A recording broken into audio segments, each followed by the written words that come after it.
We are live. We are live, folks. How is everyone doing? Obviously, the subject of what we're going to kind of talk about today is the unthinkable because we're all dealing with the unthinkable. And I don't think in any plan for 2020, in any goal setting for 2020, in anything we were doing, I don't think any of us had any idea that we would be facing what we're facing. So it is definitely the unthinkable.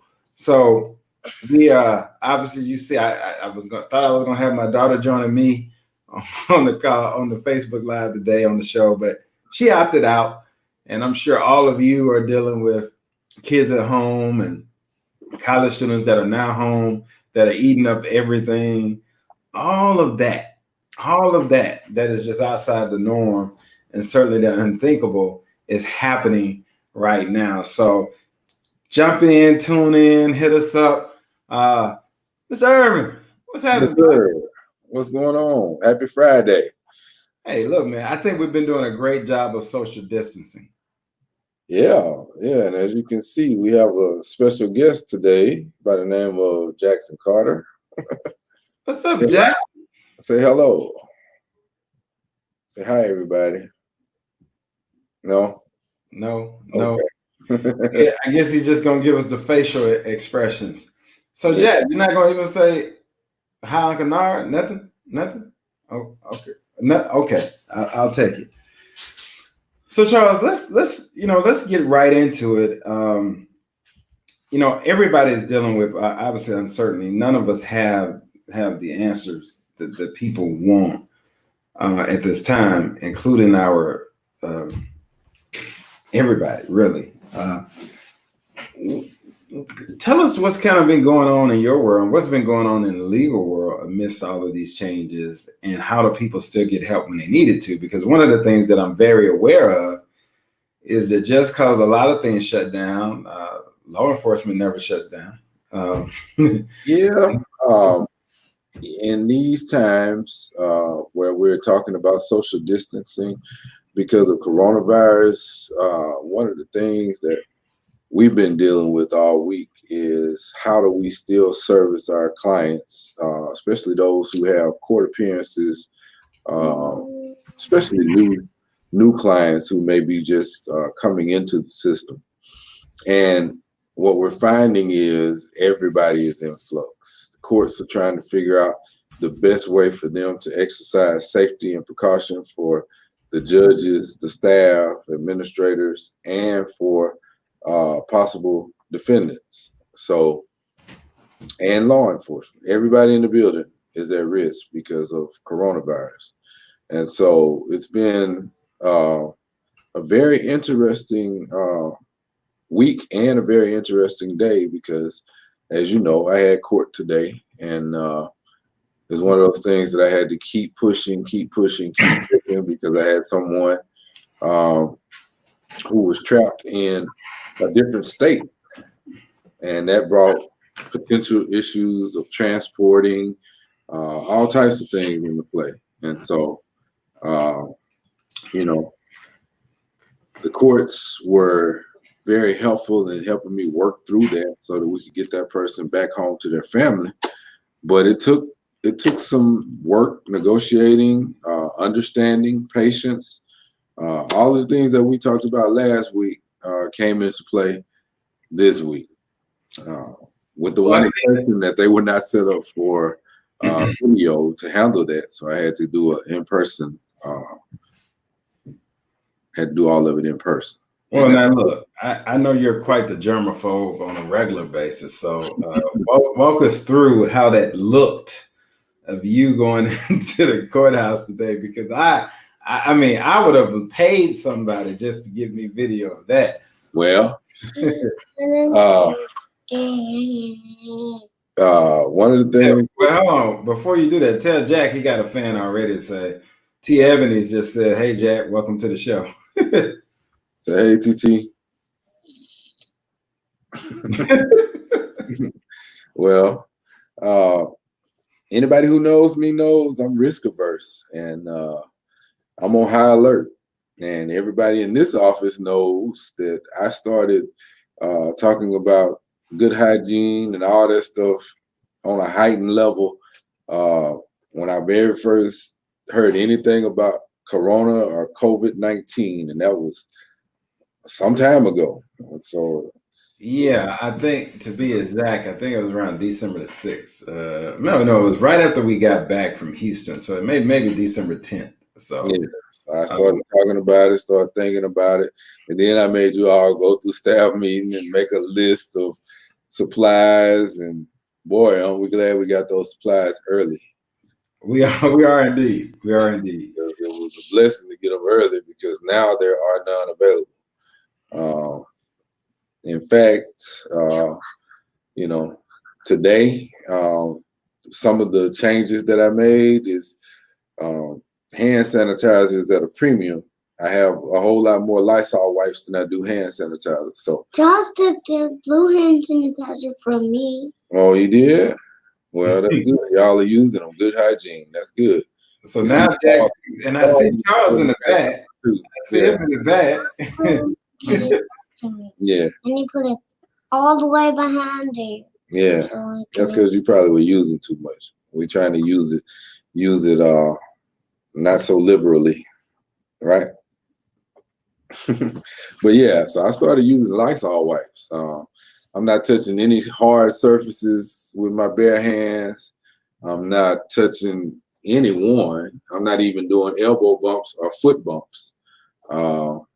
I am simply letting people know it's not because I don't like you, because in the South, everybody likes to hug and shake hands and dap it up. But right now, I'm passing them a Lysol wipe because I have plenty on me.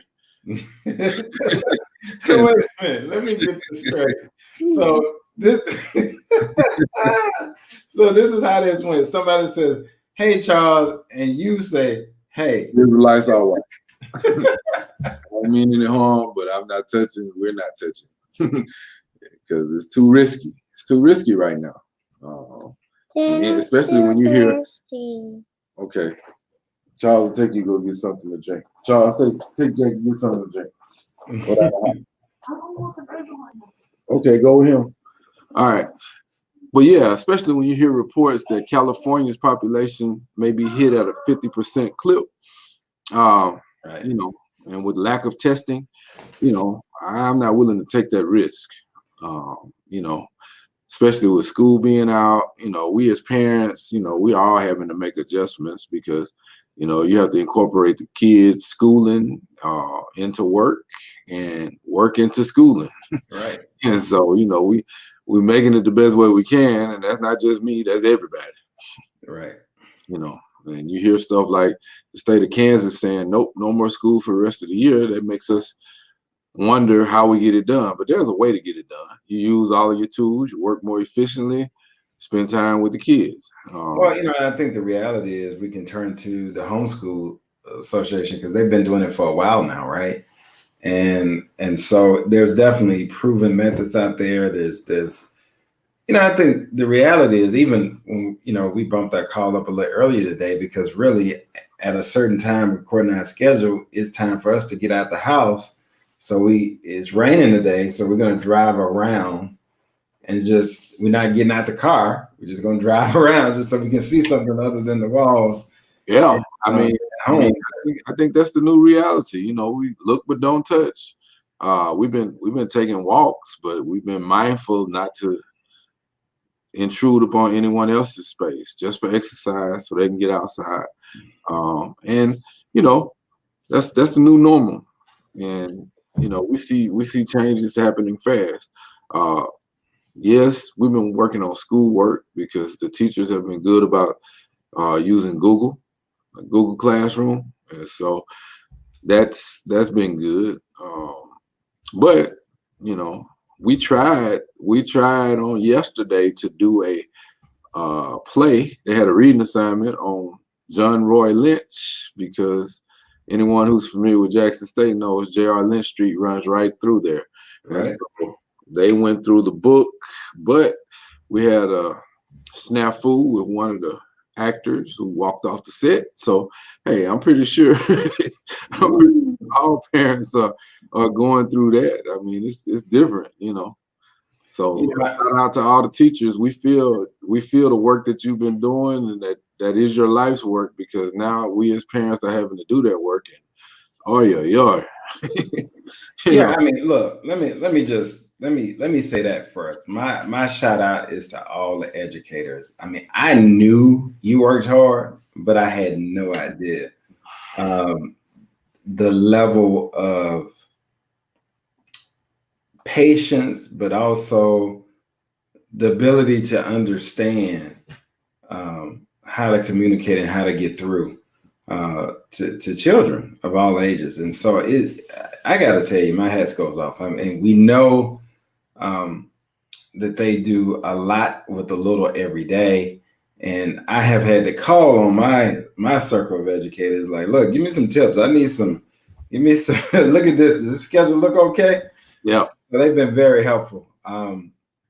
This week for us is spring. It's our actual spring break for my daughter, so we're not really being. She has a lot of liberties this week because she would have been on break anyway.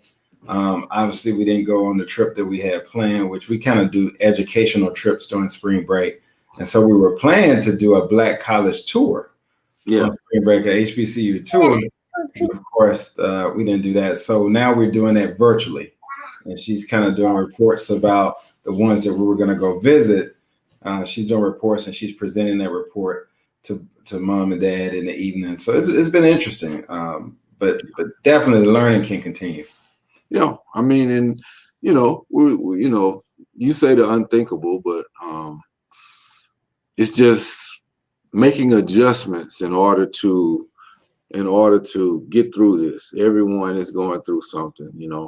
I feel for those who are elderly and can't come into contact with anyone, because that loss of contact is that contact is important. So FaceTime your parents, FaceTime grandparents if you have them.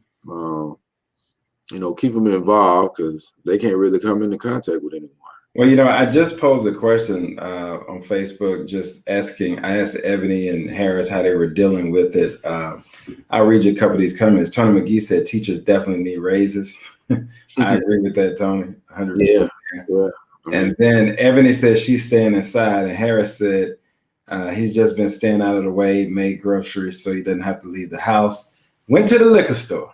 He said he got everything he needed home. Well, cheers to you, Harris. Nothing wrong with that moderate beverage. It's 5:00 somewhere. Well, let me tell you, no. With these schedules we're working on now, I'm all off whack. So at 3 a.m, I was up working like it was 4:00 in the afternoon, and then now I'm dragging. So it's all over the place. But I think I definitely finally, I can say this, I finally actually got to crack open that bourbon that I've been looking at for years. So it's been interesting. Yeah, and we will get through. Oh, we get some comments now. So we got Joanna that says nurses need hazard pay. We have to go to work when nobody else does. I think we definitely forgot to shout out the healthcare workers, because they're on the front lines. First responders, fire, police, nurses, doctors, EMS personnel. They're all on the front line. Hey, even the receptionists. I mean, everybody that's got in that industry of healthcare is definitely on the front line. And I think that's a point. We, in the midst of all this, there's another thing they have to deal with. So we're home with our kids, but they still have to go to work. So for all the people that still got to go to work, they've still got to find some, the challenge of finding somewhere for your kids to go.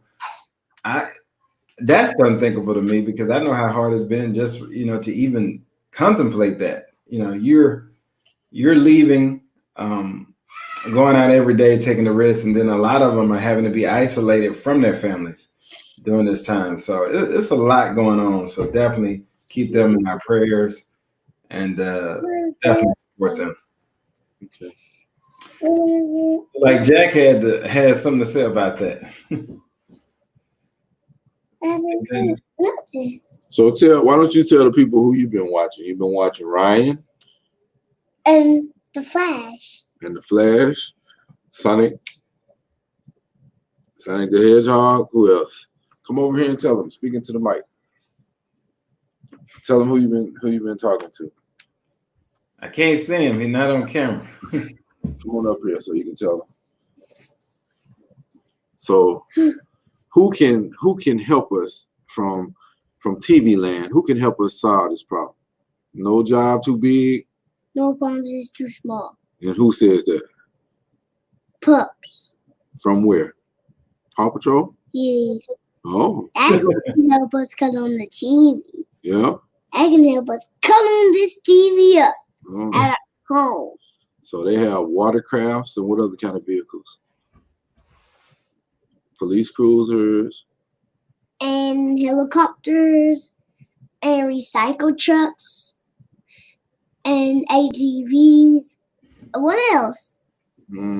Jets. And Mighty Command Center. Yeah, mighty command centers. And Sounds like you need to tell Paw Patrol. Yeah, they have. You need to send Paw Patrol to the White House. To help them out. They have all those resources. We probably need them. Lookout. Yeah, we have to work on getting a lookout. We heard from Janine Mitchell says social workers are working too. She's currently at work. Yes. So, shout out to Janine.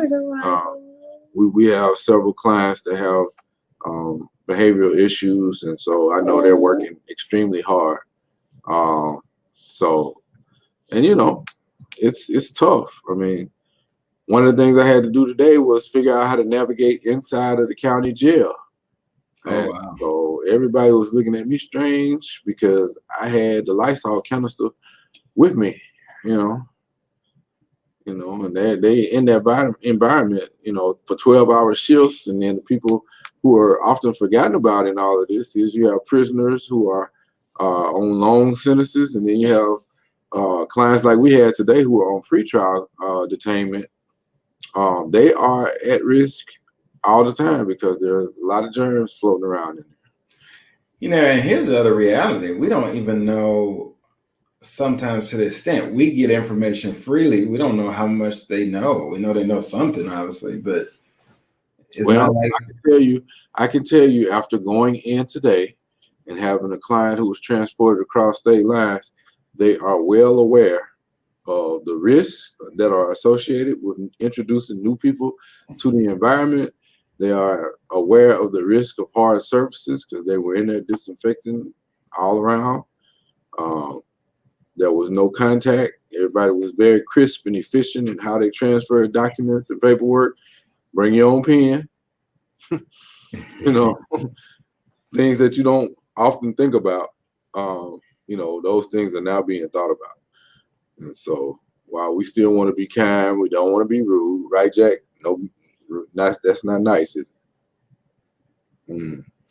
Yeah. So, but you just have to let people know up front. And right now we're in that's an ugly face. Well, we're in a one thing I will say to everybody in the midst of this, we are open. We're functioning 24/7 right about now. Charles and I, between the both of us and the other staff and Tasha and all the extended staff, Simeon, we are managing to be accessible pretty much 24/7. So if you call, you get a live body. Somebody's going to answer the phone to help you, to take the message information, and somebody be following up with you very quickly, as quick as we can. So we are open for business. We're doing business a little bit differently. So I spend most of my day now like this in a virtual session. Yeah, we did. We did 4 or 5 virtual sessions yesterday. Yeah. We definitely did 4 or 5 yesterday. It reminds me you and I need to make some phone calls out to the West Coast to check on clients that we have out there to make sure they're okay. And so, as we got quite a few comments, Ebony said, how are social distancing measures being implemented and enforced in the prison system? Well, here's the problem they have. They have limited space. And so not very well. Not very well. I think that's part of the protocol that they're grappling with. Now, one thing that I did notice that was different is as they bring people out, they're controlling their access points, and they're bringing out fewer people at a time. It's 1-to-1. Let me ask you this: is it one person per sale? Are they maintaining social distancing that way, or have they eliminated the need to share sales? Have they tried to? They don't have. Do they not have the capacity to do They don't have that type of space. Some of them are open bays, meaning that you have multiple people in the area. Some of them have over 50. Now, what they probably are doing is trying to get those people like our client, get them out as fast as possible. That way, that helps bring the numbers down. And so the court, however, changed their protocol for social distancing by just not opening up the courtroom. And the Supreme Court issued guidance saying that jury trials will be pushed back. Look at this, Jerry. So he did a good job with that. That's a good job. But yeah, they changed the protocols for jury trial. They just pushed them back. Now, what's going to happen is once we get over this hump, we're going to have a lot of trials back to back to back because everything is just kind of being pushed back as needed. Because you just can't have the risk of having that many people in a confined space. Right. But the guidance that we were given from the Supreme Court, state Supreme Court, was you still have a statutory duty because you have people who have constitutional triggers by time.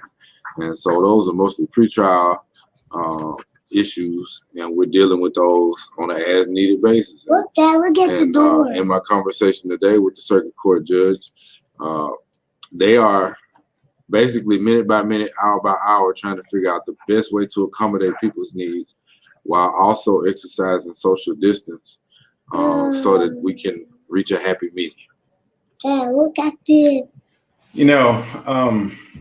Interesting. So Ebony has a follow-up question. She says, so if released from prison or jail setting, are there plans to test the inmates before they enter society? And that was actually what I was going to ask on that. What are the release precautions that have been put in place, and are they been mandated to self-quarantine once they're released from custody? I don't want to comment on that because I'm not a public health professional. Gotcha. My job is to make sure that their constitutional rights are protected. And as of yet, testing is not a constitutional right.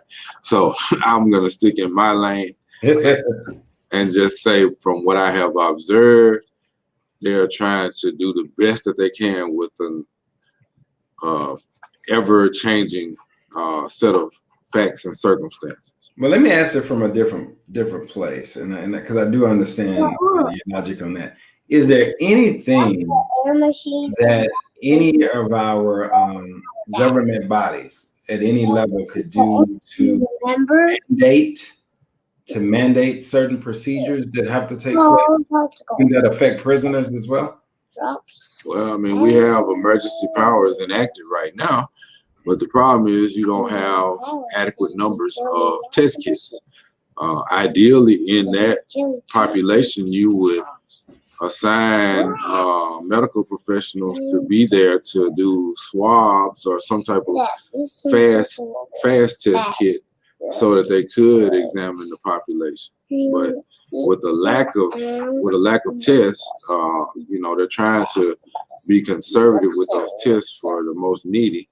And oftentimes that population is not thought about as needy, if we're being honest.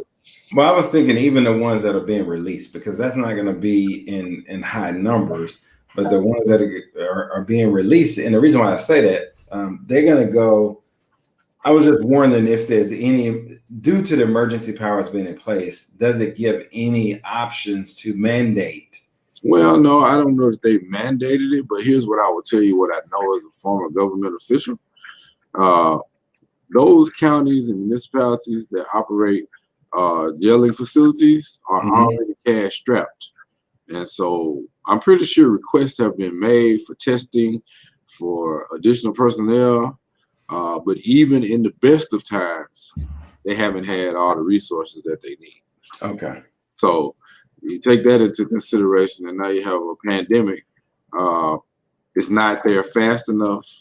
There's not going to be enough. And when you start asking cities and counties and states to take the lead on this stuff, that's a recipe for disaster. Mm. But that's where we are. I mean, that's definitely where we are. Definitely jump in, pop your questions. We'd love to hear from you, family, in terms of what your questions are, what you're dealing with, maybe even some solutions that you've come up with that's happening at home, or that's with the kids, or whatever you got going on. We're all in this, and I mean, this is true. We're all in this together. I did a podcast yesterday called "The Great Reset," and essentially, this situation affects. You can't run from it. You can't outspend it. You can't. There's nobody that's exempt from it. So it's not like you can say, well, if I go to this part of the world, then I don't have to worry about it. No, there's nothing that exempts you from being vulnerable to this virus. So essentially, it resets us all to a very equal point. And I think, the beauty of this, I will say this, I think there's some great positives that are coming out of this. And so I would just like to challenge everybody, spend that time with your kids. Have those conversations that you haven't had. Connect with friends. Make that phone call that you've been meaning to make for weeks and months that's now turning into years, and check on someone that you've been meaning to follow up with. Look, I'm the world's worst at that sometimes, but do those things. Take advantage of this time. This is also a time for me.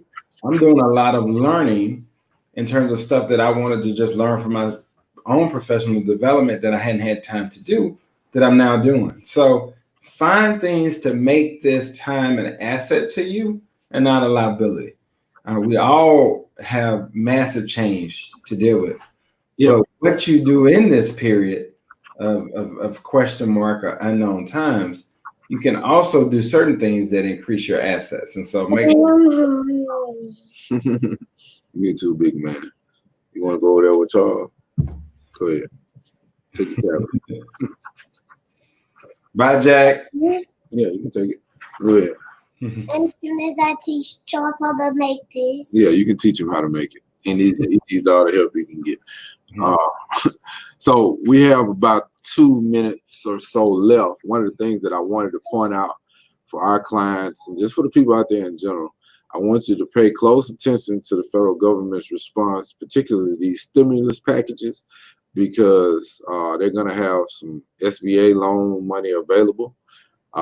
Make sure that you are looking at the requirements and figuring out your needs now, because we do not know how long this pandemic will last. We do not know what the guidance will be from the scientists on what steps need to be taken as far as keeping the economy shut down.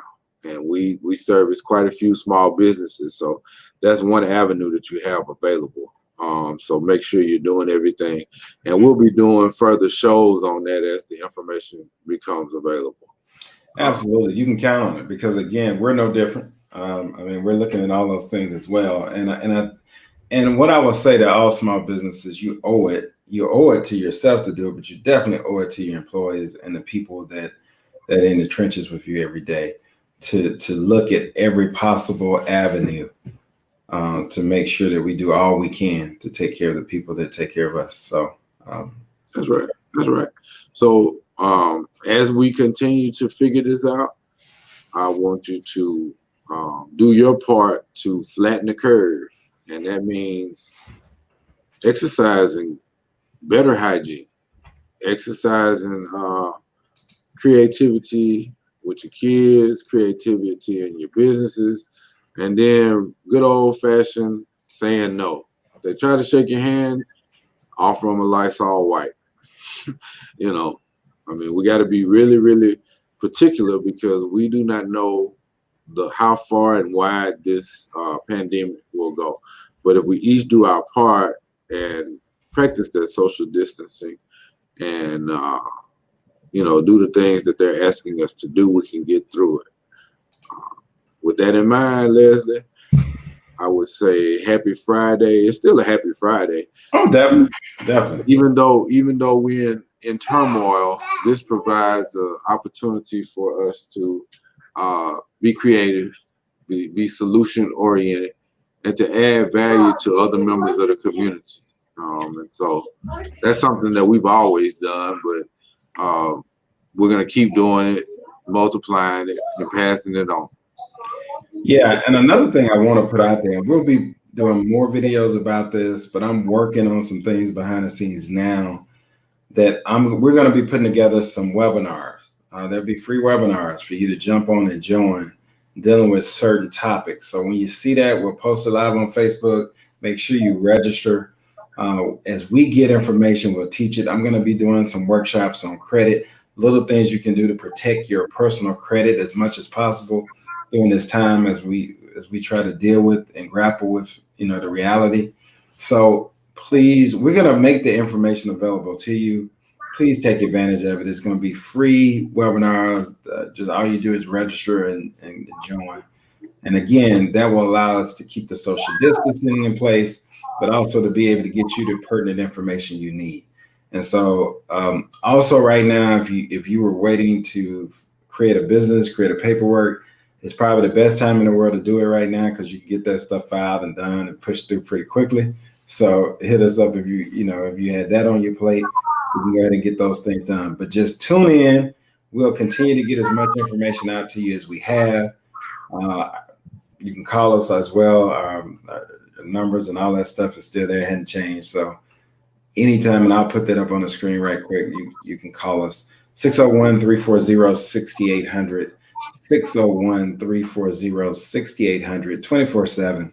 Someone will answer the phone and be able to help you. All right. All right. Any parting words, Charles, before we end the day? And I know you got to grab the boys, and I got to go on this field trip excursion because it's field trip time in the Peters household. So I'm sure it's about that time of the day it's excursion time for you as well. So it is. I mean, attention spans are short, and so we want to make sure that we keep them fully engaged and still get the work done on behalf of our clients. So we are available. We're not in the office as much because we're trying to practice good social distancing, and there are too many hard surfaces to get from the front door to how to make the big house and the basketball hoop and the basketball. Excellent. Did you score? All right, go shoot it again.